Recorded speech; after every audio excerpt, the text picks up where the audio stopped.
Hello everyone, easy nursing classes में आपका स्वागत है। तो आज हम जो टॉपिक डिस्कस करने वाले हैं that is about the infection, जो कि फंडामेंटल्स का और कम्युनिटी का बहुत ही इंपॉर्टेंट टॉपिक है। तो आज हम डिस्कस करेंगे chain of infection. Chain of infection में हमारा क्या क्या आता है। तो जो चेन ऑफ इन्फेक्शन होती है that is start from the infectious agent. इसमें हमारा सबसे पहले आता है कि जो इन्फेक्शियस एजेंट है वो हमारा कौन सा है। तो इन्फेक्शियस एजेंट हमारा हो सकता है बैक्टीरिया, वायरस, फंजाई। तो these are the infectious agent. Most commonly जो इन्फेक्शियस एजेंट होता है इसमें बैक्टीरिया होता है। उसके बाद आता है हमारा रिजर्वायर ऑफ इन्फेक्शन।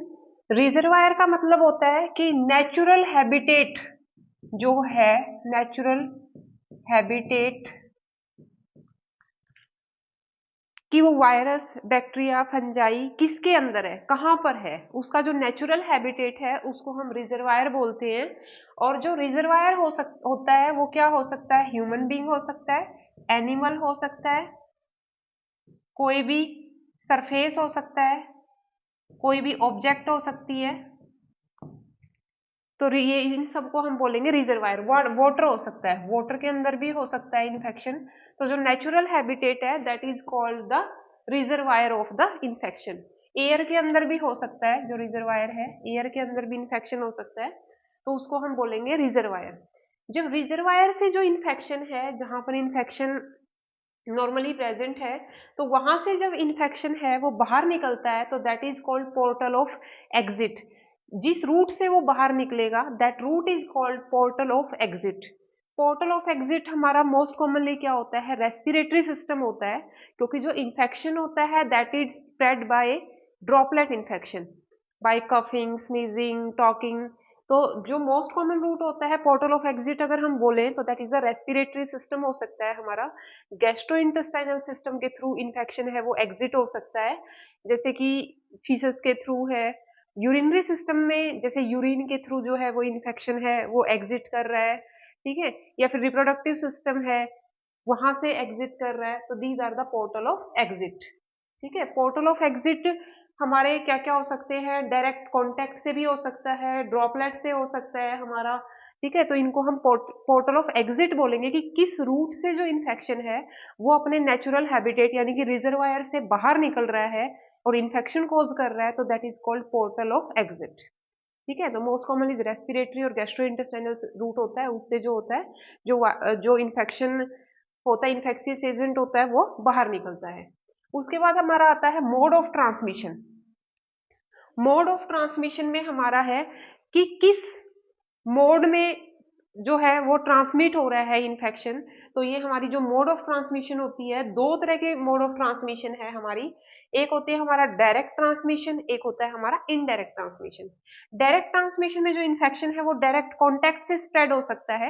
इन्फेक्शन है वो एग्जिट हो गया है, अब स्प्रेड कैसे होगा, जैसे रेस्पिरेटरी सिस्टम से जो वायरस है, जो बैक्टीरिया है वो रेस्पिरेटरी सिस्टम से निकल चुका है, ठीक है। तो मोड ऑफ ट्रांसमिशन, किस मोड से वो आगे एंटर करेगा, किस मोड से वो इन्फेक्शन कोज करेगा, तो that is called mode of transmission, ठीक है। तो इसमें डायरेक्ट कॉन्टेक्ट से, अगर हम पेशेंट के डायरेक्ट कांटेक्ट में आए हैं और पेशेंट ने हमारे ऊपर कफ कर दिया है या हमारे ऊपर स्नीज कर दिया है, ठीक है। कोई भी इन्फेक्शन अगर डायरेक्ट कांटेक्ट से ट्रांसमिट हो रहा है तो डायरेक्ट उसको हम डायरेक्ट ट्रांसमिशन बोलेंगे।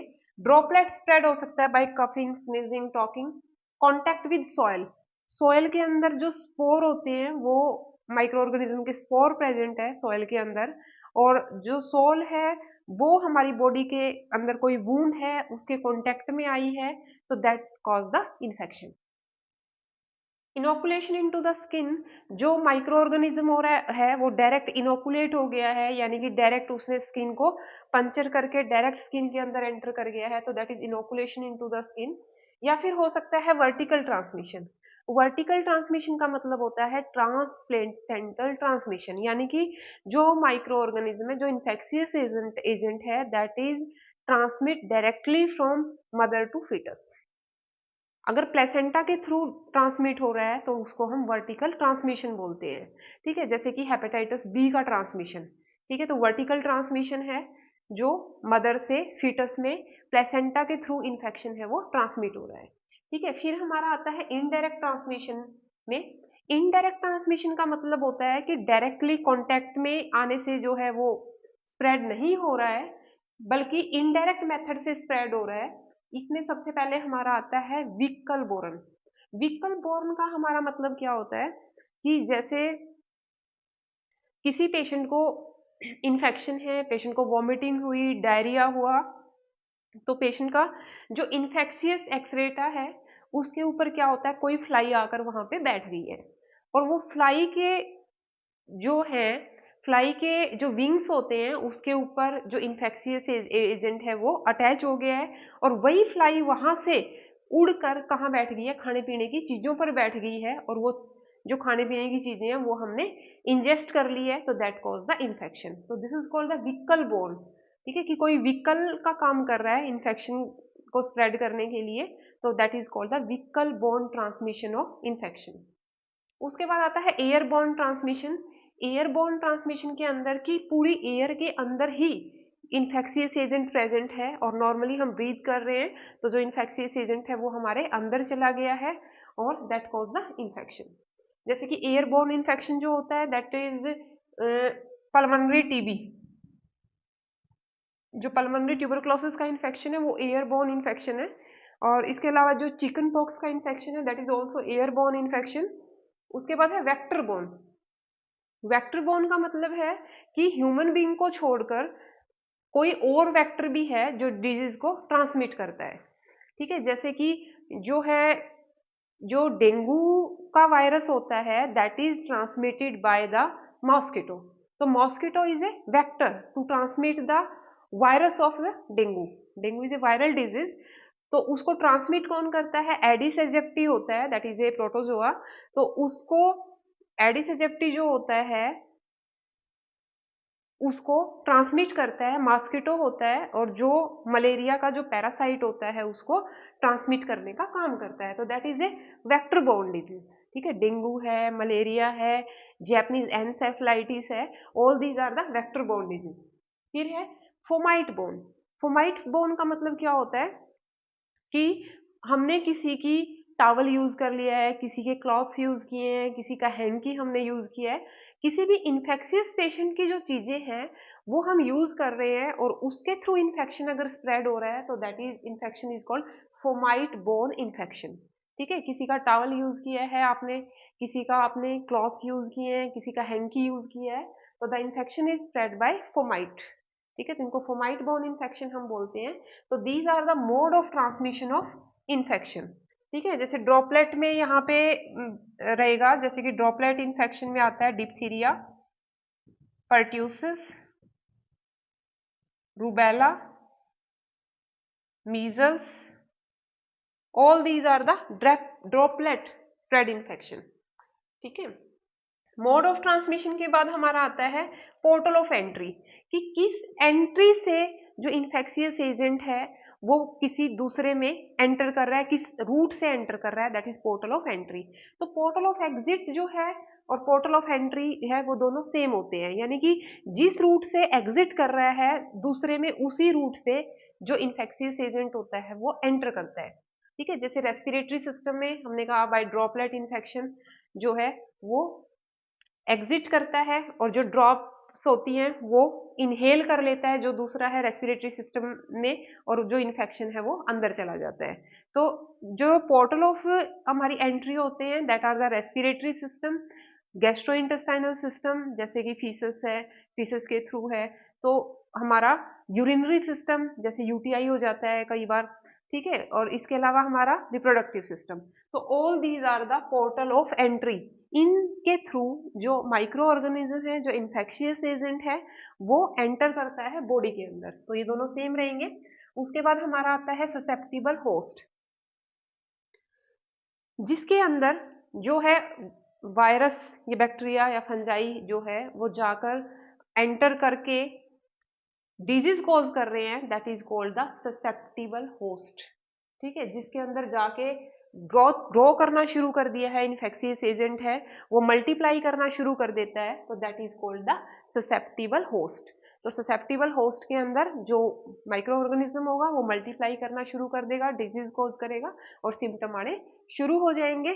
ठीक है, तो दैट ससेप्टिबल होस्ट के अंदर क्या चला गया है, जो इन्फेक्शियस एजेंट है that is in the susceptible host. फिर ससेप्टिबल होस्ट से फिर क्या होगा, जो इन्फेक्शियस एजेंट है इसका रिजर्वायर होगा, फिर वही पोर्टल ऑफ एग्जिट करेगा, फिर ट्रांसमिट करेगा, फिर एंटर करेगा, फिर जो दूसरा है उसको होस्ट बनाएगा। तो इस तरह से जो चेन होती है वो इन्फेक्शन की वो स्प्रेड होती रहती है, और जो इन्फेक्शन है वो एक से दूसरे में स्प्रेड होना स्टार्ट हो जाता है। तो this is called chain of infection. ठीक है, उसके बाद हमारी आती है स्टेजेस ऑफ इन्फेक्शन, कि कौन कौन सी स्टेज होती है इन्फेक्शन की। तो इसमें हमारा सबसे पहले आता है इंक्यूबेशन पीरियड। का मतलब क्या होता है, तो इंक्यूबेशन पीरियड का मतलब क्या होता है कि कोई भी माइक्रो ऑर्गेनिज्म एंटर किया बॉडी के अंदर, एंटर किया है, और उसके बाद जो फर्स्ट सिम्टम आया है डिजीज का, तो जिस दिन से एंटर किया और जिस दिन फर्स्ट सिम्टम आया, that period in between is known as the incubation period. ठीक है, जैसे आज हम किसी के कांटेक्ट में आए हैं, कोई इन्फेक्शियस एजेंट हमारे अंदर चला गया है, और 1 वीक के बाद हमें जो है वो सिम्टम आने शुरू हो गए हैं डिजीज के, तो that 1 week is called incubation period of the disease. ठीक है, उसके बाद आता है प्रोड्रोमल स्टेज। जैसे कोई भी डिजीज होती है उससे पहले प्रोड्रोमल स्टेज आती है। प्रोड्रोमल स्टेज के का मतलब होता है कि कुछ कॉमन सिम्टम्स जो होते हैं वो शो होना स्टार्ट हो जाते हैं। जैसे कि कोई भी डिजीज होने से पहले पेशेंट को फटीग फील होती है, पेशेंट का जो टेम्परेचर है वो राइज हो जाएगा, लो ग्रेड फीवर हो जाता है पेशेंट को, मैलेज होएगा, हेडेक होएगा। तो all these are called the prodromal stage symptoms of the disease. किस डिजीज होने से पहले जो सिम्टम्स आते हैं, अर्ली सिम्टम्स आते हैं, that stage is called prodromal stage. उसके बाद हमारी आती है क्लिनिकल स्टेज और फुल स्टेज। जो क्लिनिकल स्टेज होती है उसका मतलब क्या होता है कि जो डिजीज है उसके स्पेसिफिक सिम्टम्स आने स्टार्ट हो गए हैं। जो डिजीज है उसके जो स्पेसिफिक सिम्टम्स होते हैं वो स्टार्ट हो गए हैं, तो that means the clinical stage है। ठीक है, जैसे कि पेशेंट को चिकन पॉक्स है, तो चिकन पॉक्स होने से पहले लो ग्रेड फीवर होगा, पेशेंट को मैलेज हेडेक होना स्टार्ट हो जाता है। उसके बाद धीरे धीरे क्या होता है, रेसिस होने स्टार्ट हो जाते हैं बॉडी के ऊपर, और धीरे धीरे वो स्प्रेड होने स्टार्ट हो जाएंगे। तो जो रेसिस वाली स्टेज होती है that is called clinical stage. ठीक है, उसके बाद हमारा आता है कन्वलसेंट पीरियड। कन्वलसेंट पीरियड का मतलब होता है रिकवरी पीरियड। स्पेसिफिक जो सिम्टम्स आने स्टार्ट हो गए थे उसके बाद आता है रिकवरी पीरियड, यानी कि अब जो पेशेंट है वो रिकवर होना स्टार्ट हो गया है। ठीक है, रिकवर होना अब स्टार्ट हो गया है, तो इसको बोलेंगे कन्वलसेंट पीरियड। ठीक है, इसमें एक चीज और आपने ध्यान रखनी है, जैसे कि जो इंक्यूबेशन पीरियड होता है, तो इंक्यूबेशन पीरियड में जो माइक्रो ऑर्गेनिज्म और इन्फेक्शियस एजेंट होता है वो अंदर होता है ह्यूमन बीइंग के, लेकिन सिम्टम्स नहीं आते, तो that case is known as sub clinical case. यानी कि इन्फेक्शन तो है लेकिन सिम्टम्स नहीं आ रहे हैं, तो that case is known as the sub clinical case. तो जो सब क्लिनिकल केस होता है, क्या वो इन्फेक्शन को स्प्रेड कर सकता है? बिल्कुल कर सकता है। ठीक है, क्योंकि उसके अंदर इन्फेक्शन तो है, तो जो सब क्लिनिकल केस होता है that is more dangerous than the clinical case. क्योंकि क्लिनिकल का तो हमें ये पता होता है कि ये सिम्टम इस डिजीज के है, तो हमें पेशेंट को आइसोलेट करके रखना है, या फिर हमने प्रिकॉशंस रखनी है, या फिर हमने मास्क यूज करना है, ग्लव्स यूज करने हैं, पर्सनल प्रोटेक्टिव इक्विपमेंट्स यूज करने हैं, तो हम अपने आप को प्रोटेक्ट कर सकते हैं। लेकिन जो सब क्लिनिकल केस होता है उसका तो हमें पता ही नहीं होता कि इसके अंदर इन्फेक्शन है पेशेंट के अंदर, और वो क्या करता है, सबको जो इन्फेक्शन है वो स्प्रेड ज्यादा करता है as compared to the clinical case. ठीक है, तो जो इंक्यूबेशन पीरियड में पेशेंट होता है वो हमारा सब क्लिनिकल केस होता है। ठीक है, तो इस चीज का आपने ध्यान रखना है। तो कई बार स्टेज पूछ लेते हैं कि इसमें इस स्टेज का मतलब क्या है, इंक्यूबेशन पीरियड क्या होता है, प्रोड्रोमल स्टेज कौन सी होती है। ठीक है, चेन ऑफ इन्फेक्शन में पूछ लेंगे ऐसे चेन किए, इनमें से कौन सा राइट स्टेप है, कौन सा रोंग है इनमें से। ठीक है, तो ऐसे पूरी चेन बनी होगी, तो इस तरह से जो क्वेश्चन है वो इससे पूछा जा सकता है। फिर हमारा इसके अंदर आता है आई थिंक आपको समझ आ रहा होगा अच्छे से। फिर भी अगर आपका कोई डाउट है, कोई टॉपिक फिर से कराना है या डिटेल में कराना है तो आप लोग मैसेज कर सकते हो। उसके बाद हमारा आता है कि इन्फेक्शन को अगर हमें प्रिवेंट करना है तो उसमें के लिए हम क्या करेंगे ताकि जो इन्फेक्शन है वो स्प्रेड ना हो। तो इन्फेक्शन को हमें कहाँ पे ब्रेक डाउन करना होगा, तो अगर हम यहाँ पे ब्रेक डाउन कर दें मोड ऑफ ट्रांसमिशन पे, यहाँ पे जो चेन है वो इसको हम यहाँ पे अगर ब्रेक डाउन कर दें तो जो इन्फेक्शन है वो स्प्रेड नहीं होगा। तो इस चीज का आपने ध्यान रखना है कि जो चेन ऑफ इन्फेक्शन है उसको कहाँ से ब्रेक डाउन करेंगे, हम मोड ऑफ ट्रांसमिशन से ब्रेक डाउन करेंगे ताकि जो इन्फेक्शन है वो आगे स्प्रेड होने से रुक जाए। ठीक है, तो इन्फेक्शन को अगर हमने प्रिवेंट करना है तो क्या होता है, हम क्या यूज करेंगे, that are the standard precautions, या फिर हम इसको यूनिवर्सल प्रिकॉशंस भी कह सकते हैं। इसमें हमारा क्या क्या आता है, सबसे पहले हमारा आता है proper hand washing, use of PPE personal protective equipments. हमारा पर्सनल प्रोटेक्टिव इक्विपमेंट्स में हमारा आता है mask, gloves, gown, eye shield, shoe cover, all these are the PPE personal protective equipments. ठीक है, उसके बाद हमारा आता है कफ एटिकेट्स।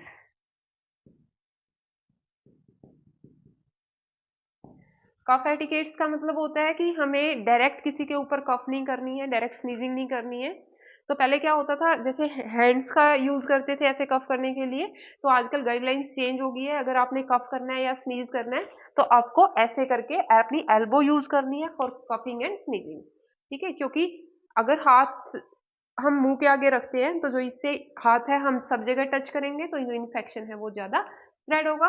तो इस चीज का आपने ध्यान रखना है, कफ एटिकेट्स को फॉलो करना है, ऐसे ओपन में स्पिट नहीं करना है तो इन्फेक्शन है वो ज्यादा स्प्रेड होगा। ठीक है, उसके बाद हमारा आता है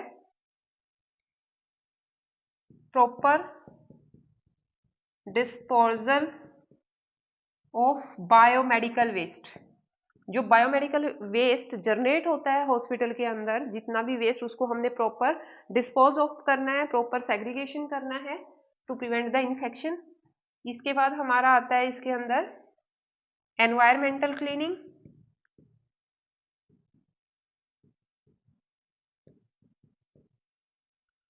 proper handling of sharps, environment को प्रॉपर क्लीन रखेंगे, प्रॉपर हैंडलिंग ऑफ शार्प्स,